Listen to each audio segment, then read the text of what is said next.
I'm responsible for the administration and management of the HOPP contracts for the AG, and I'm also responsible for the administration and management of all of Empire Justice Center's internal contracts. So I just want to assure you that I can empathize with the frustration and challenges that you face reporting to a funder. We have about 30 to 40 funders that we report to us on a regular basis. I also have with me today Ellie Pepper. She's in our Albany office. I'm in the Rochester office. She comes from the housing counseling world, and she's our regional HOPP coordinator for the northeastern region. And then, of course, we have Alex Maricelli. She's here in Rochester with me as well, and she's our grants and communications coordinator for the HOPP program. And I'm sure she's the one most of you are most familiar with because she's the person, the go-to person on a daily basis for HOPP grantees. Just a few housekeeping items before we get started and dive into the data points. We have a short time frame of 1 hour, and we're hoping to get through everything. But if you do have questions as we go through, feel free to type your questions in the question box. If we have time at the end, we will answer as many questions as we can. If we don't have time, we will be, even if we do, we will be answering the questions on paper. We will be doing a Q&A and posting that to the HOPP online portal so that you'll have access to the questions and the answers from both this webinar for housing counselors and the legal services webinar we're doing later today.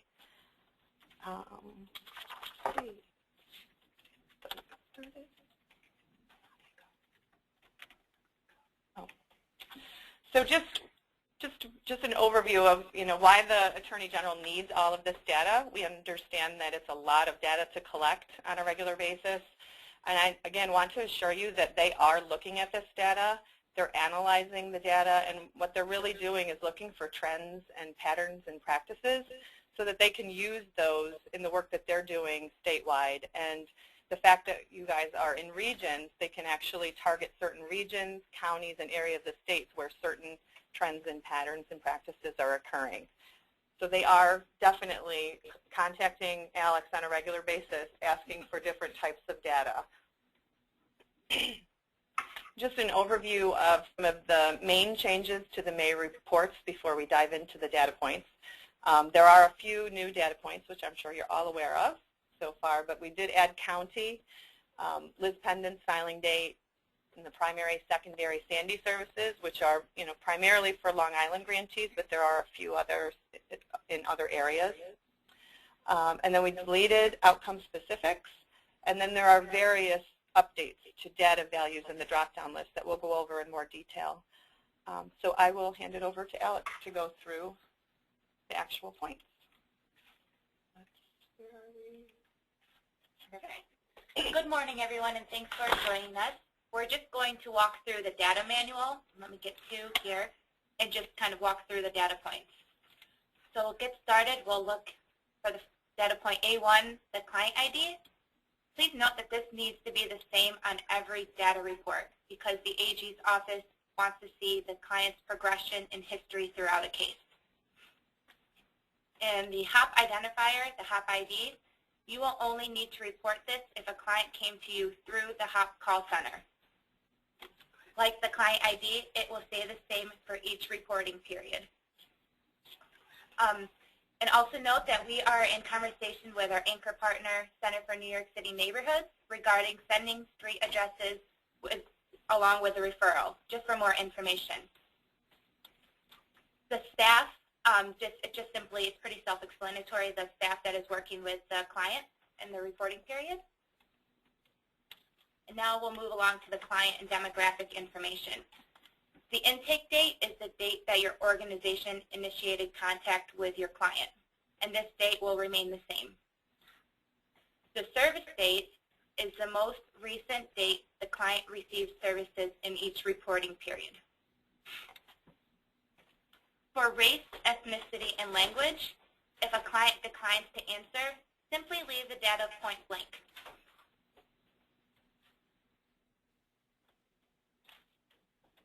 And again, the number for data points B9 through B11, the number of children, adults, and seniors, just enter simply the number of residents in the household who are in that age range.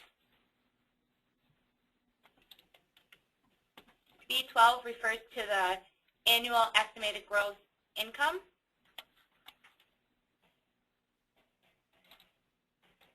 And then for credit score, if a client does not know their credit score, simply leave the data point blank. If you can easily obtain the credit score, that's great, but do not go to extreme measures to collect it. And under household type, please note we have added 2 new values, 2 adults with attendance and 2 or more related adults. And those are already within your new spreadsheet. The property information, this is all pretty self-explanatory, but please note for the house number, this is a straight number of the client's residence, not the phone number. And then subsequently the street and zip code. And then, as Christy mentioned, we did add a data point for county because some zip codes cross over multiple counties, which makes it difficult to extract accurate data requested by the AG's office. Now we're on to loan information. For the reasons for mortgage distress, for primary and secondary, we have revised the value for medical expenses and added a new value for property and tax delinquency.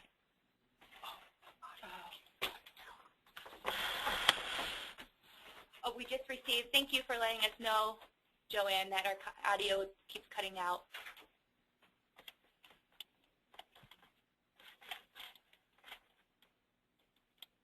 Keep going on. Hopefully, I've moved the speaker. Hopefully, you can hear me clearer.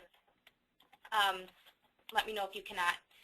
The number of units in the mortgage, pretty self-explanatory, just the number of units included in the property on that mortgage. And then for the next couple of data points, just refers to some history regarding the property and the loan. So the purchase date is the month and year the original property was purchased.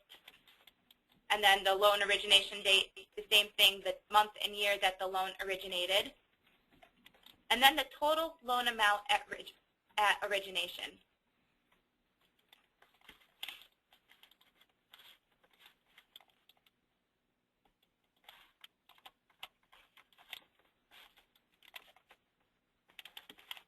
The loan term, when reporting this, please make sure to report the term in years, not months.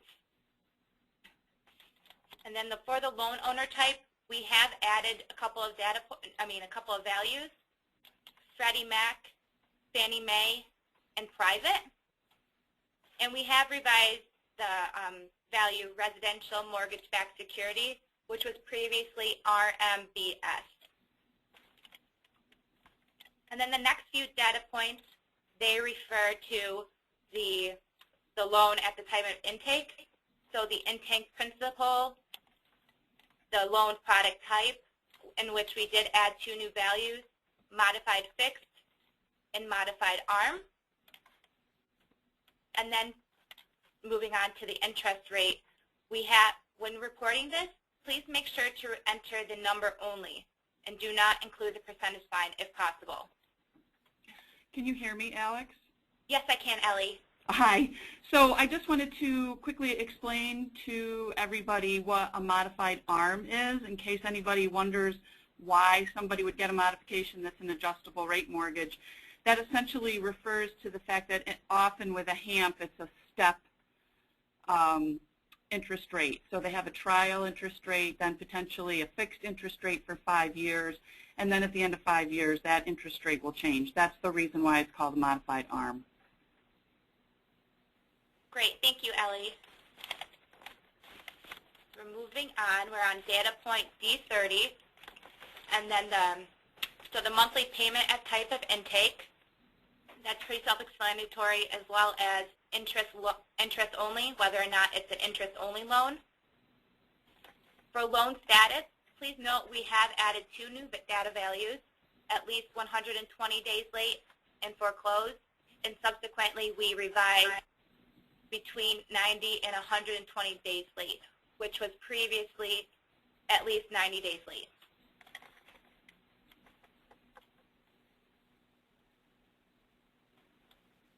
So this is the Liz Pendens filing date, just so that everybody's clear. Some may be really clear about this and some may not. But Liz Pendens is basically the date at which a document was filed that says that there is some kind of issue with that property. It may be that what's going to happen also is that summons and complaint for foreclosure was filed at the same time, but just be aware that Liz Pendens refers to many other issues that could be filed against a property. So if you know the date that the summons and complaint for foreclosure was filed, that's acceptable as well.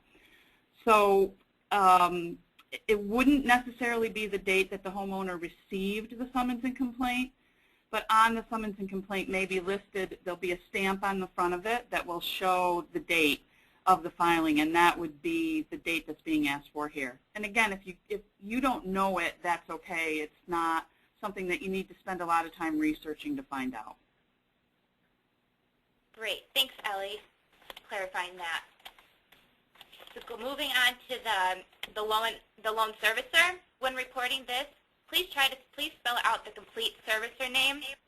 Do not use acronyms, because there are a lot of grantees who work with a lot of different servicers, just so we can identify which servicer you are working with. And regarding data, we're on data point D35, the servicing standards violations. If there are multiple violations occurred, please choose the most significant one. And then the next data point refers to if the servicer changed during the interaction. And then for the number of settlement conference appearances, we have revised the description, so you only need to report the total number of settlement conferences within that reporting period. You do not need to accumulate, or please do not accumulate.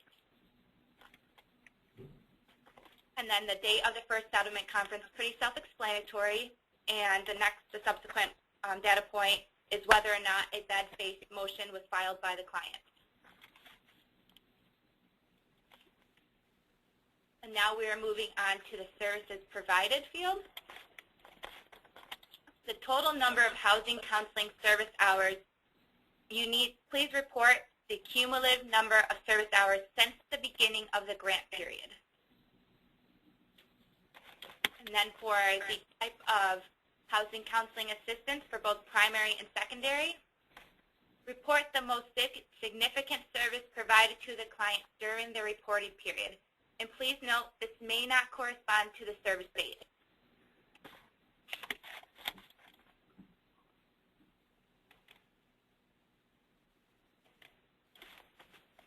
These are the new Sandy-related data points E43 and E44, and these are primarily for the Long Island region, but please contact your regional coordinator if you have specific questions.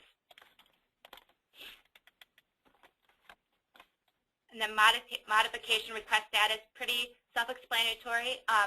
Update this field every time the status of the modification request changes.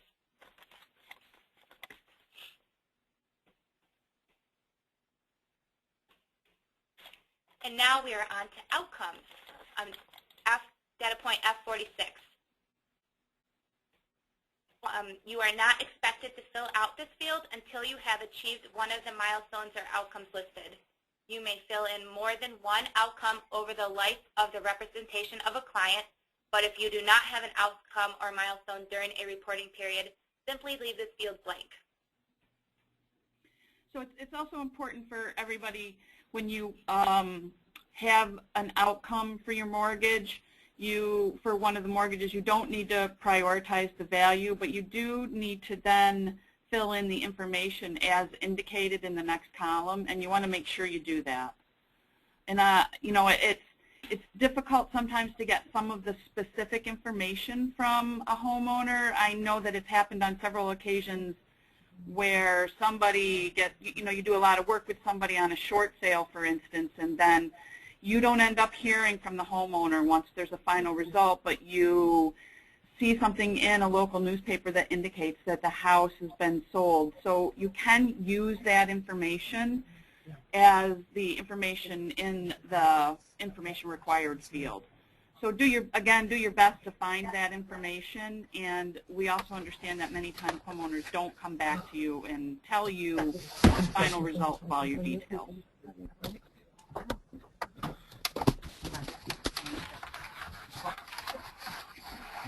Okay. So just to kind of go over the values again. Sorry about that, some technical difficulties. Yeah, that's not going to work. I don't know why. Okay, so just to kind of reiterate. I was just going to somewhere. There's some background. Our But apologies. it didn't. That's the thing. The values on the left-hand side are the outcome values, and then the right I was side. doing it when you were sitting right here. I didn't hear it. As soon as you walked in there, I heard it. So just client outcome unknown. Please select value if the case is closed. Only if the case is closed. So the last data point must be filled out as well. And then these four values are the new values that we added in the last update. And this also corresponds to the outcome as well.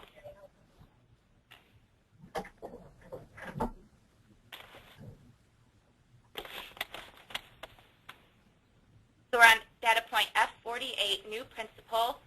This is the principal on the modified mortgage. And for new term, again, please report the term in years, not months. And note that any data points that contain new, re-enter the amount. Do not enter same in the field.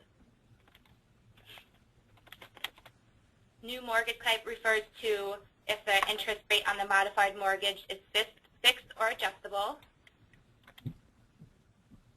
And then the new rate, when reporting this, please put place of number only. Do not include the percentage sign. And the monthly payment is the new total monthly payment as a result of this.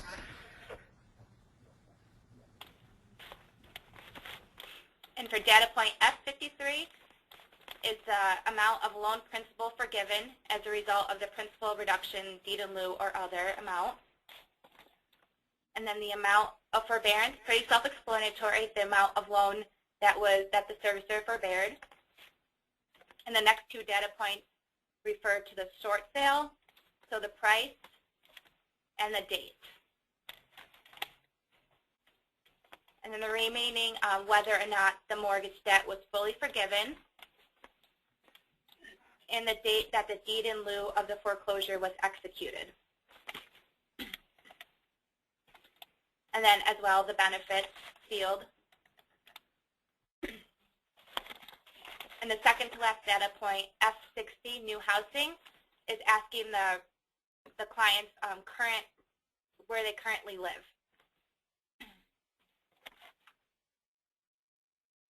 And then the date, excuse me, the date of closure, the date the case is closed. If a client returns for services after the case has been already closed, you must use the same client ID and update their information using a new service date. And then delete the close date and enter new data that relates to the new services provided. So this kind of goes against what most housing counseling agencies are used to doing, which is to change the client number when they've closed and they come back. But the Attorney General's office really wants to track people and not cases. So they don't want to see that you've done a certain number of cases. They want to track the history of a homeowner. So that's the reason why the case number is staying the same. Right, and we'll still have a history of all the services for that client, so it's not like if a new client or the same client comes back, all of the previous information is gone. We still will have that in our system, but like Ellie said, they just want to see the progression of the client over time. That went a lot quicker than I expected. So Michelle is going to unmute everybody on the call. Those of you who called in over the phone will be able to ask questions over the phone. If you're on your computer and you're in listen mode, you'll have to type in the questions, and we're going to try and come over to BFSC. So they'll just keep holding this text for the next 6 days. There we go.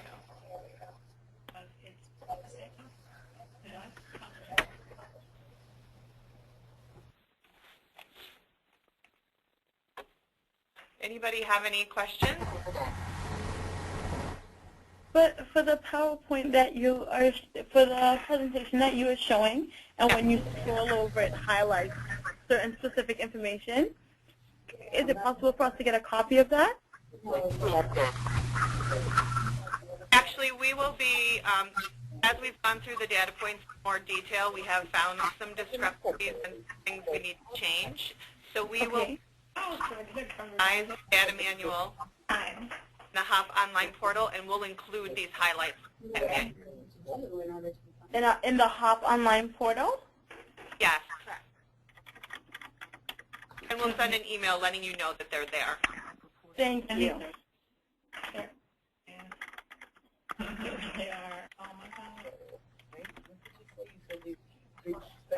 Somebody asked whether you'll receive an updated Excel spreadsheet with the new data points. You should have already received it, Alex, or somebody in your agency has received this.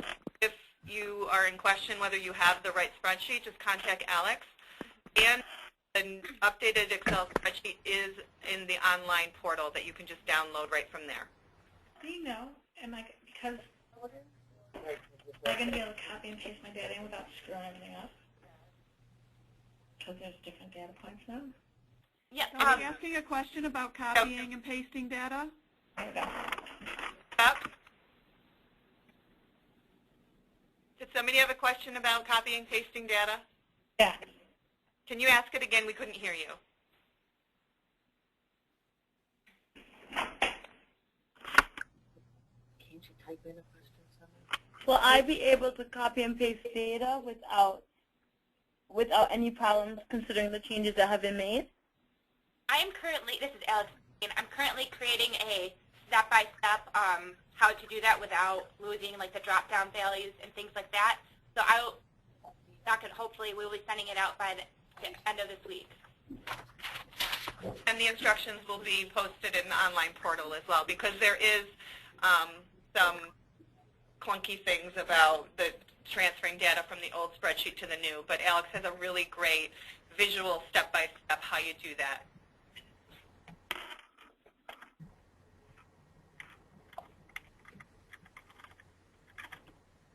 Any other questions? Do we answer where can we get the list pendants filing date? No, we didn't answer that. Again, you want to, don't worry so much about the Liz pendants filing date as finding out what the summons and complaint filing date is. They typically happen at the same time. You may be able to find it on the summons and complaint if you get a copy of it, and that would be the court stamp on the front. That would be when it was filed, so that would give you a date. But again, don't jump through hoops trying to find it. If you have it and you have access to it, that's great. But don't spend a lot of time locating it. And Ian, I see your suggestions about data points, and we completely agree. And we actually have some of our own suggestions that we'd love to implement. But since we're working with another anchor partner that's there for New York City neighborhoods, we have to coordinate with them. And unfortunately, these data points are the final data points. So we just have to figure out how to work within these parameters. So if there's not a great place that makes sense, do your best to choose one that's close or blank. We're going to want it all. Okay, I see a question regarding the HOPP portal. Thank you for all your patience while we worked out the kinks and things like that. Everybody who received the confirmation email should have access to it. If you are still having problems logging on to the portal, please feel free to contact me. This is Alex again, and we'll get you in. It's very basic right now. We just wanted to get resources and information out to you so that you didn't always have to call and ask for them. But we will be working on it as we go along. It'll become more robust and user-friendly. But we just wanted to get it up and running so that you had access to all the things that are critical.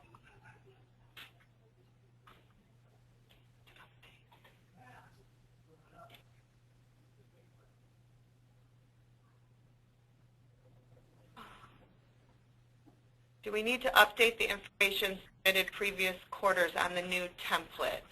Alex's information that she'll be sending you with the step-by-step on how to transfer the spreadsheet information from the old to the new should take care of that. So it should automatically transfer if you follow the steps that we'll be sending out hopefully by tomorrow afternoon.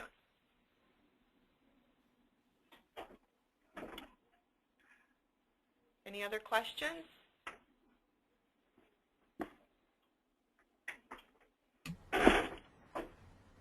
You have anything to add, Ellie, before we sign off? I don't think so, unless there's other questions. I think we covered all the ground. Okay. Again, we appreciate your flexibility and patience and understanding. You know, with the new program, we're new to this, you're new to this, and so you know, it's a little clunky in the beginning, but we're hoping that as we go on, it'll become much more fluid, and we're always here to answer any questions that you have. You can contact Alex for any of the data questions you have at reporting, or you can contact your regional coordinator at any time. So if there are no other questions, thank you for attending. And again, we'll post the answers to the questions on the online portal, and we'll let you know when that happens. Oh, you know, Christy, I'm sorry. This is being recorded and is going to be available, right? Or, it is, okay. Yes. Probably not until next week, but yes, it will be. Okay. Thanks, everyone. Thank you. Thank you.